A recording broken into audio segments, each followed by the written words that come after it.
اعوذ باللہ السمیع العلیم من الشیطان الرجیم بسم اللہ الرحمن الرحیم السلام علیکم وللہ الحمد رب السماوات و رب الارض رب العالمین۔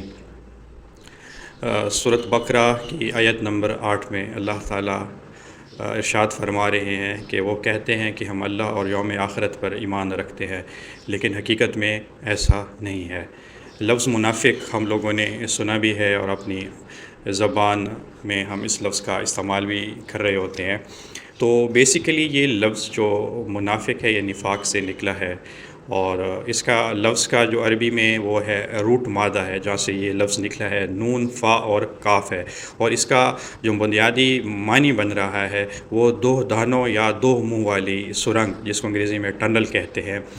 بنیادی طور پہ اس کے معنی میں یہ استعمال ہوتا ہے۔ جو قدیم عرب تھے وہ اس لفظ کو ایک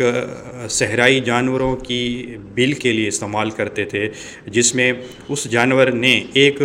منہ کے علاوہ ایک سیکرٹ یعنی پوشیدہ دوسرا سوراخ بھی اپنی بل کا رکھا ہوتا تھا،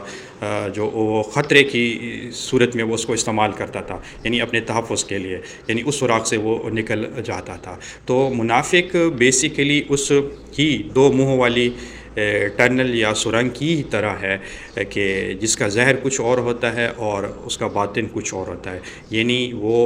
اندرونی طور پہ جو ہے انر کنٹرڈکشن کا شکار ہوتا ہے، اور ہم یہ بھی کہہ سکتے ہیں کہ وہ ڈول نیچر کا مالک ہوتا ہے۔ نفسیات کے علوم میں اس کو جو ہے کاگنیٹو ڈس آنیسی کہا جاتا ہے، یعنی جہاں انسان کی نیت اور اس کے جو ظاہر کے اعمال ہیں ان کے درمیان کنٹرڈکشن آ جائے۔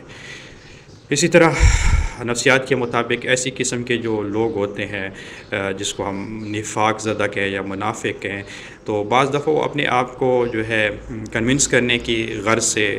دوہرے رویے اختیار کر لیتے ہیں، جس کی وہ نفسیات کی زبان میں سیلف ڈسیپشن کا نام کہا جاتا ہے، یعنی وہ خود کو دھوکہ دے رہے ہوتے ہیں۔ اس کے علاوہ بھی نفسیات کے علوم میں ایسے قسم کے لوگوں کے لیے یا ایسی قسم کی شخصیات کے لیے جو ہے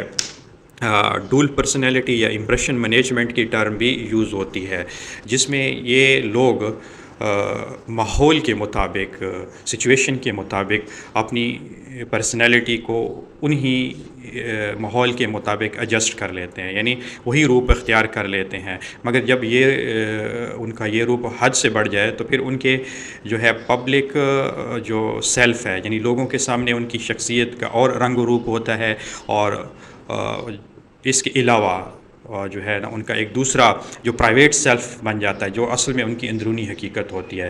سائیکالوجی کہتی ہے جب یہ چیز ایڈکٹڈ ہو جائے، انسان اس کا عادی ہو جائے، تو پھر یہ ایکسٹریم لیول پہ جب پہنچتی ہے تو پھر وہ نفاق کی شکل اختیار کر لیتی ہے، اور وہ بندہ جو ہے منافقت کی کیٹیگری پہ پورا اترتا ہے۔ تو ایٹ دی اینڈ اگر ہم دیکھیں تو قرآن جس چیز کو،